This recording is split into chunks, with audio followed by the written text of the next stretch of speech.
Terima kasih Kak Yat, Ustaz Man, Kak Ita. Tadi saya buka YouTube untuk nak cari lagu untuk OBC. Oh, okey, faham. Yang terkuat pula bunyi dia. Okay, dah ready pukul 9. Bismillahirrahmanirrahim. Welcome kepada, okay, saya tengok kejap. Okay, welcome kepada yang on camera. Kak Yat, Ustaz Nur Azman, Coach Ita, Coach Mira Rahim, Coach Azira, hai. Coach Azura, Coach Kak Teh, Coach Fairuz, Coach Yana, Coach Farida dan semua-semua lagi yang ada dekat sini ya. Saya cuma on yang saya hide yang non camera, non on camera. Macam tu. Macam mana nak sebut pun tak tahu. Okay. Maaf kalau saya tak sebut nama. So jom kita mulakan dengan Kitab Al-Fatihah. A'udzubillah minasyaitanirrajim. Bismillah.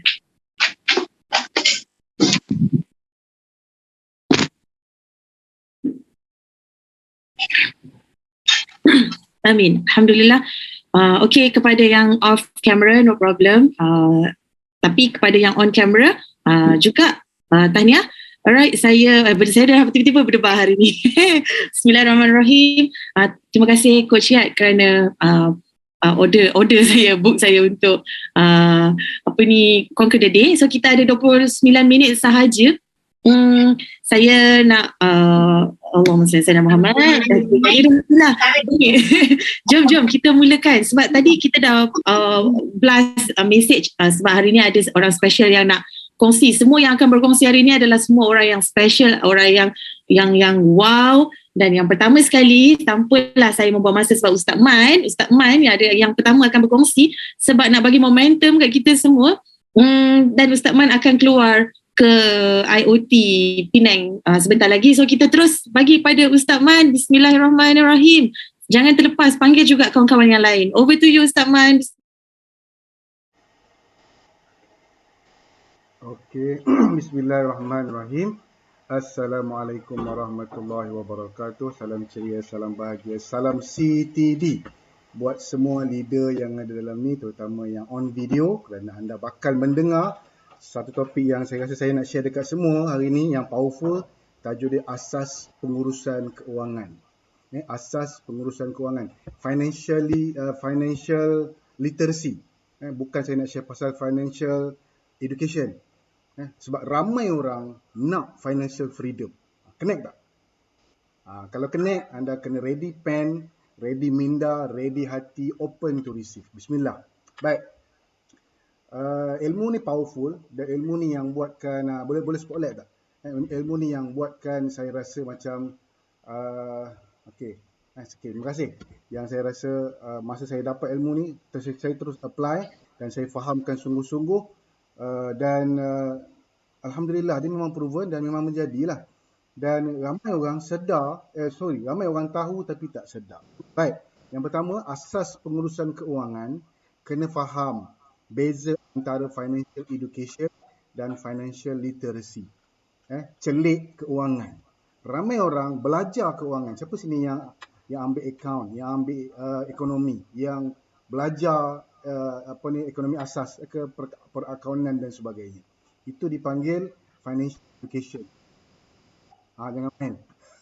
Kita belajar pasal keuangan secara berguru di sekolah ataupun di institusi. Tapi yang ni dipanggil financial literacy, celik keuangan. Kita akan ada kesedaran, kecelikan, spark bila kita tahu, oh ini je tips dia, ini je rahsia dia yang selama ni kita duk korek dan kita panjangkan cerita dan menjadikan cerita itu sangat complicated. Dan saya harap saya dapat permudahkan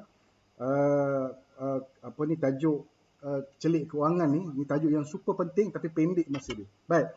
Ada 6 perkataan penting apabila kita bercakap pasal celik keuangan, dan pastikan masuk dalam minda, tulis dalam nota, share dengan tim, share dengan orang yang tersayang, apply dalam kehidupan. Baik, yang pertama, income and expenses, pendapatan dan perbelanjaan.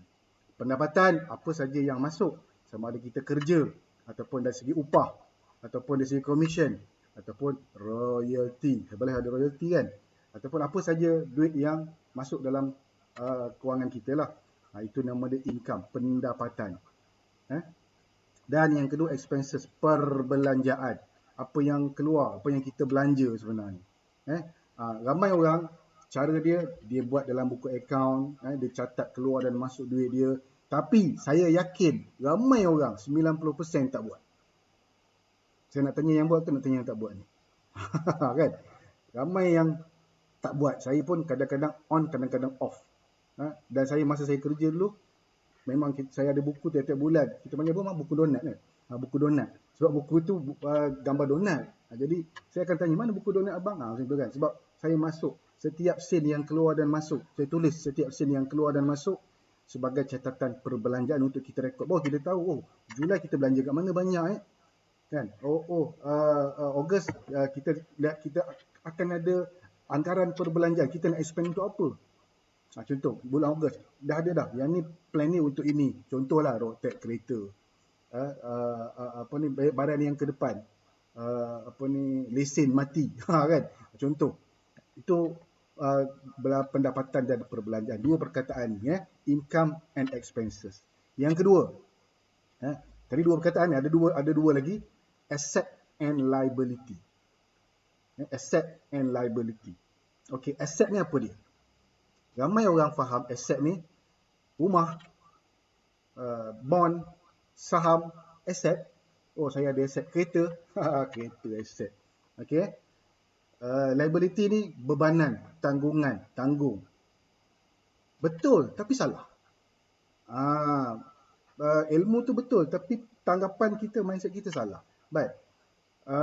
Bila kita faham yang betul-betul, apa itu aset, apa itu liability. Kadang-kadang saya beli rumah, Ustaz, Alhamdulillah, ni aset saya. Ni aset saya. Saya dulu pun sama juga. Masa saya kerja, saya beli 6 buah rumah. Dan setiap kali balik daripada saya bertugas di Sabah 9 tahun. Setiap kali balik daripada Sabah, saya akan beli rumah, beli kereta. Beli rumah, beli kereta. Beli rumah, beli kereta. Saya pun pelik. Macam mana aku dapat duit?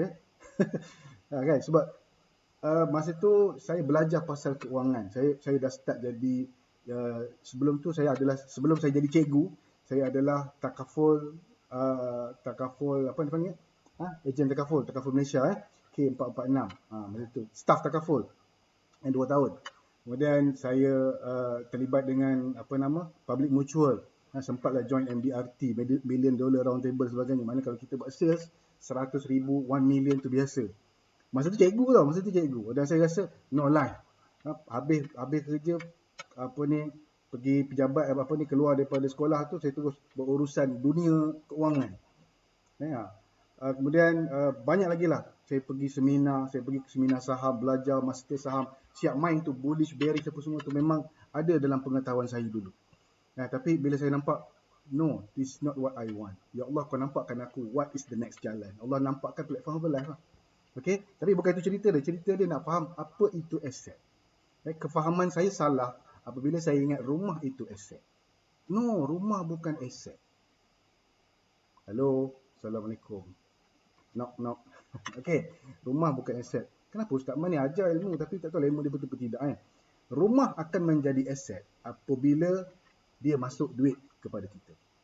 Rumah akan menjadi liability, bebanan apabila kita keluar duit terhadap rumah tersebut. Siapa sini beli rumah tetapi cukup tahunnya, ya Allah ada cukai pintu, ya Allah ada cukai tanah, ya Allah ada cukai pembandaran, ya Allah. Rumah tu tak disewakan tapi dia duduk. Rumah itu adakah aset atau liability? Saya boleh jawab. Yang berani akan tulis, yang tak berani dia tak tulis. Dia tulis dalam buku ataupun dia terima kasih yang tulis tu, Mia. Liability. Rumah boleh jadi aset. Rumah boleh jadi liability. Okay, liability. Yes, terima kasih yang jawab liability tu. Sebab apa? Sebab rumah itu tidak menjana keuangan. Rumah itu membuatkan duit keluar daripada poket dia. Jadi, istilah tepat untuk kita mudah faham apa itu aset, apa itu liability ialah, ambil istilah mudah ni rumah sewa dikira menjadi income. Alhamdulillah, itu namanya passive income. Aset sesuatu yang bawa duit masuk dalam poket.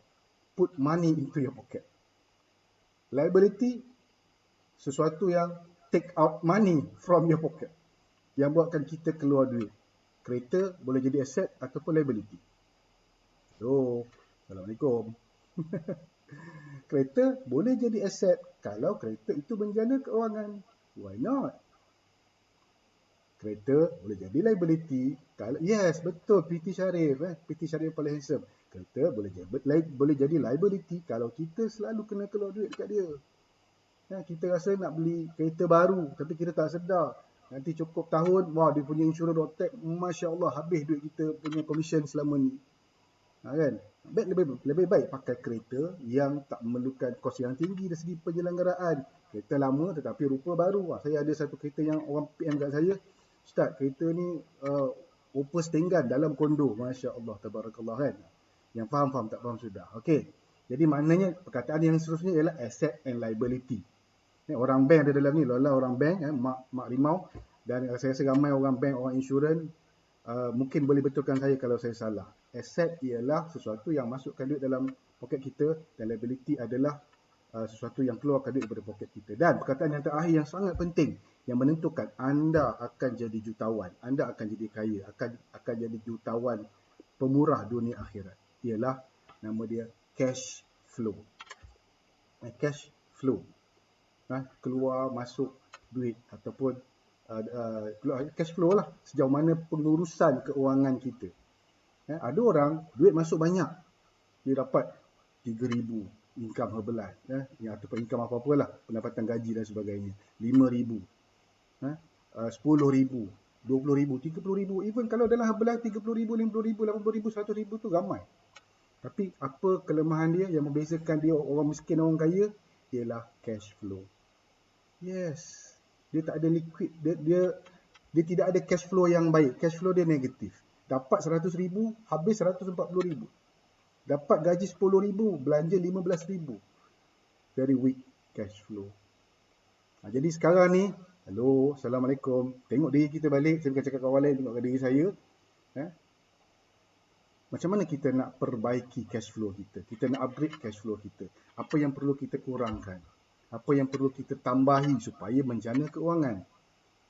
Jadi kita boleh repair. Berita baik dia, kita boleh repair dan reverse kehidupan kita melalui cash flow. Ini ilmu yang paling mahal. Yes, berapa banyak yang kita boleh simpan. Kadang-kadang duit ni bukan pada berapa banyak kita boleh simpan, tapi berapa banyak kita boleh spend. Contohlah, ada duit saya ni pandangan saya, mungkin pandangan saya berbeza, mungkin anda boleh tolak pandangan saya. Kalau kita spend duit itu ke arah yang membawa pendapatan, why not? Spend wisely. Kan? Itu dia menjana keuangan. Dan kalau kita boleh simpan duit kita dan kita boleh menjana bila perlu, kan, ataupun kita boleh guna bila perlu, contoh nak pergi umrah ataupun nak pergi haji package VIP, ataupun nak pergi haji tanpa perlu tunggu giliran, why not? Benda tu boleh dan kita ada kemampuan tapi kita tak buat, berdosa tak? Jadi semua tu menjadi persoalan kepada diri masing-masing, dan semoga ilmu pagi ni menjentik hati, dan bezakan antara save money, simpan duit, and spend money, belanja duit. Dua-dua tu boleh bawa manfaat sekiranya anda faham cash flow yang baik. Pastikan cash flow kita, walaupun kita income RM100 sebulan, sorry lah, mana ada orang RM100, RM1,000 sebulan minimum wage, RM1,900 sebulan pendapatan. Tapi kalau kita boleh jaga cash flow kita, kita akan jadi jutawan yang hatinya tenang, yang pemikirannya damai, yang mukanya jernih, bersih, tak bergaduh, hidupnya harmoni. Sebab apa? Sebab sikit je, sebab ada cash flow yang baik, positif cash flow yang boleh menjana kebahagiaan. Tak semestinya banyak, bukan banyak itu yang menjadi penentu. Ada orang boleh simpan 10 juta, ada orang boleh simpan 100 juta, ada orang boleh simpan 100 ataupun 1 juta sahaja. Tetapi apa yang penting ialah cash flow dia positif. Walaupun dia ada simpanan dia 1,000, 10,000, tetapi dia cukup untuk perbelanjaan dia dan keluarga. Yes, boleh pension awal macam ramai di kalangan kita. Semoga ilmu ini bermanfaat. Kongsikan dengan kawan-kawan anda. Dan kalau anda post di media sosial, jangan lupa untuk tag saya. Keep it up, don't get it back. Wassalamualaikum, kembali kepada Coach Nora yang cantik jelita.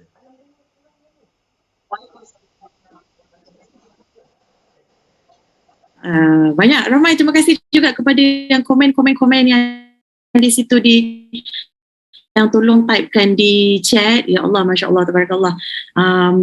Ramai orang broke juga disebabkan tak ada ilmu cash flow dan tak ada ilmu kewangan ni. So sama-samalah kita apa ni, ada ilmu ini sebab kita nak hidup kat dunia ni perlukan cash. Kita perlukan cash. Okay, so kalau contoh macam kita ada banyak rumah macam kita ada banyak rumah.